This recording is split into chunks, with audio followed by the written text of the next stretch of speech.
புதிய அரசியல் வரலாறு என்ற தலைப்பில் நாங்கள் உரையாற்ற உள்ளோம். இப்ப நிறைய கருத்து எங்க அண்ணன் சொல்லுவார்கள்.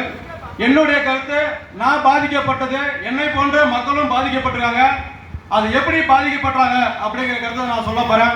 நாமெல்லாம் நினைச்சிட்டு இருக்கோம், யாருக்கு ஓட்டு போட்டா என்ன, நமக்கு என்ன செய்ய போறாங்க, எல்லாம் அவங்க வேலையை தான் பார்க்க போறாங்க, நம்ம சம்பாதிச்சாதான், நம்ம உழைச்சாதான் நம்ம வீட்டுக்கு பணம் வரும், உழைப்பு வரும் அப்படின்னு நீங்க நம்புறீங்க.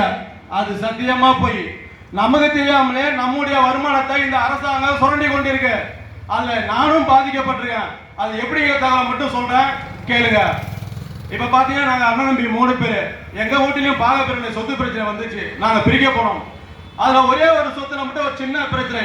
எங்க அப்பா பேர் பாத்தீங்கன்னா ஆரம்ப காலகட்டத்தில் சுப்பிரமணியன், அதுக்கப்புறம் நடராஜன். இந்த சொத்து எழுதி மாத்தணும்னா இருவரும் ஒருவரே அப்படிங்கிற சர்டிபிகேட் வாங்கினா பட்டா மாத்தணும்னு சொன்னாங்க. நம்ம பக்கத்துல தாலுகா தான் போனேன்.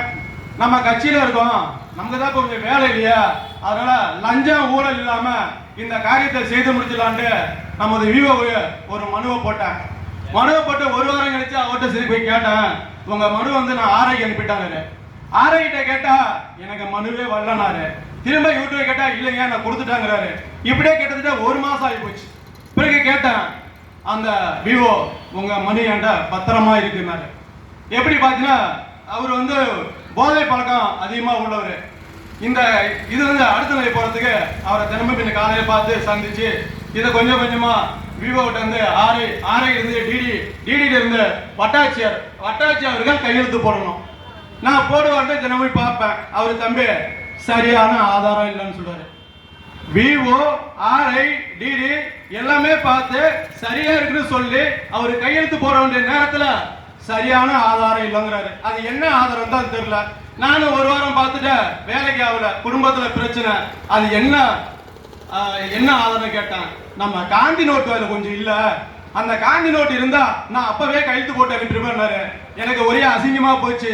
நம்ம இவ்வளவு நாள் அலைஞ்சதுக்குன்னு தான் அப்படின்னு. இதுக்கு என்ன, ஒவ்வொரு ஊர்லயும் ஒரு ஆள் இருப்பாரு, அது மாதிரி எங்க ஊர்ல இருப்பாரு. அவர்கிட்ட எல்லா பேப்பரும் சரியா இருந்தோம். 18,000 ரூபாய் என் வீட்டு பணம். ஓட்டுக்கு அவங்க கொடுக்கறதுல ஒரு ஆளுக்கு 500 ரூபாய். ஆனா என் வீட்டு பணம் 18,000 ரூபாய் ஒரே நாள்ல எல்லா பேப்பருமே சரியாயிடுச்சு. அப்ப 6 மாசமா நான் அலைஞ்ச என் நிலைமை வீணா போச்சு. சரி ஓகே இங்கதான் வாங்கிட்டோம் அப்படின்னு வேப்பூர்ல பத்திரம் பதிவு போனா பத்திரம் எல்லாம் பதிவு பண்ணி முடிஞ்சிருச்சு. கூலி 27,000. நம்ம பத்திரம் எழுதிட்டு போய் ஐயா உங்க கணக்கு எவ்வளவு கேட்டேன், என் கணக்கு 25,000. நம்ம வீட்டு பணம் எப்படி போகுது பாருங்க. நீங்க எளிமையான முறையில 1000க்கும் 500க்கும் ஒரு திருட்டு கும்பலுக்கு ஓட்ட போட்டுட்டீங்க. நம்ம வீட்டு பணம் எப்படி போகுது? 25,000 கேட்டாரு, இங்க 18,000, அங்க 25,000. நம்ம நிலைமை இதுதான். அதனால நம்மளை சுத்தி வெறும் கெட்டவங்க தான் இருக்காங்க, கெட்ட அரசியல்வாதி தான் இருக்காங்க. நோட்டுக்கு பணம் கொடுப்பாங்க, அது போயிடா நம்மகிட்ட பல ரூபாயை வாங்கி கொள்வாங்க.